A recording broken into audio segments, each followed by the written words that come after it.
Se ti me gjithmonë thua që Miskovski po bën këtë, po bën këtë. Po pikërisht për këtë arsye e bënej. Dhe përsa kohë këta vazhdojnë të përçarë me një tjetrin, nuk kanë shanse. Kulla, deri më tani gati 40 minuta, po edhe i kemi te kaluar. Nuk e prekëm fare ku qëndrojnë dy shtetet shqiptare, Kosova dhe Shqipëria, në këtë mes.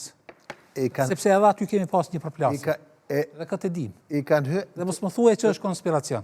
Jo, të dy palët, duke lexuar se cili situata në Maqedoni për nga interesi politik i vetës, dhe duke mos folur Tirana me Prishtinën, dhe duke mos u marrë vesh se në të shkuarën,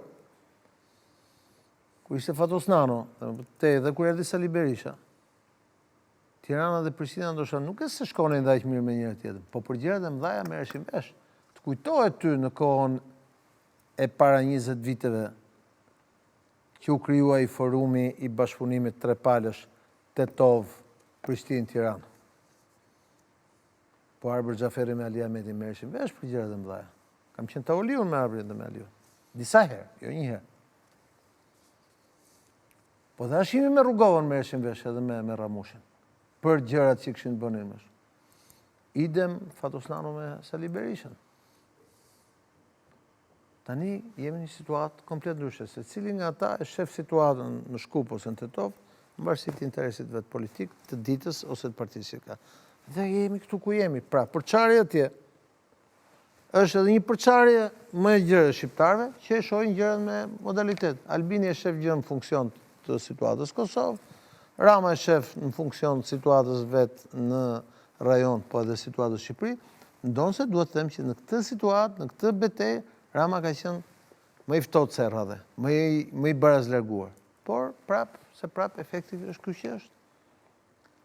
Ndaj po të them që nëse nuk ndryshon narrativa dhe nëse nuk ka një ulje të partive shqiptare për të marrë vesh për gjërat e mëdha, kjo punë nuk është se do kemi në çudi. Defaktorizimi, dobësimi shqiptare në Maqedoni, e dobëson pozicionin e Kosovës?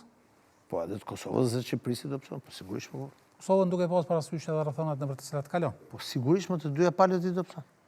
Sepse nëse ne i shohim, nuk e shohim gjën në funksion të një gjëje të përbashkët, si do ta shohësh. Demokracia flet qartë. Në Maqedoni ka fituar Kristian Mickovski dhe duam duhet gjeni një rrugë shqiptarët. Bëhen bashkë dhe flasim me Kristian Mickovski. Merren vesh me Kristian Mickovski. Duke sulmuar Kristian Mickovski, ti i bën vetëm derë se e bën parti më të fortë aty. Kristian Mickovski i cili dje si kryeminist. Ata të cilët fitojnë të mëdhej gjithmonë duhet e kemi dëgjuar.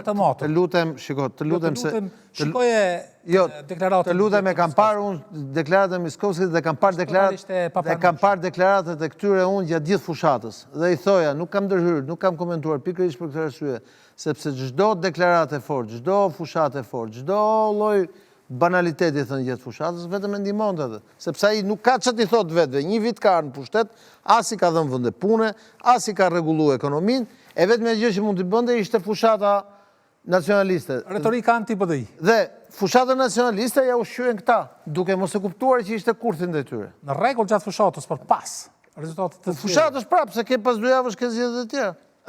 Sa bashki janë që duhet të shkojnë? E ka Kërçovën shumë të rëndësishme dhe Struga. S'ka vetëm Kërçovën, ka dhe pjesë Maqedone, ka një 20-30 bashki dhe pjesë Maqedone që do shkojnë për ballotash. E qartë. Kështu që si duket unë mendoj e vazhdon të fushatën akoma. Po sigurisht e vazhdojnë, edhe këta vazhdojnë fushatën.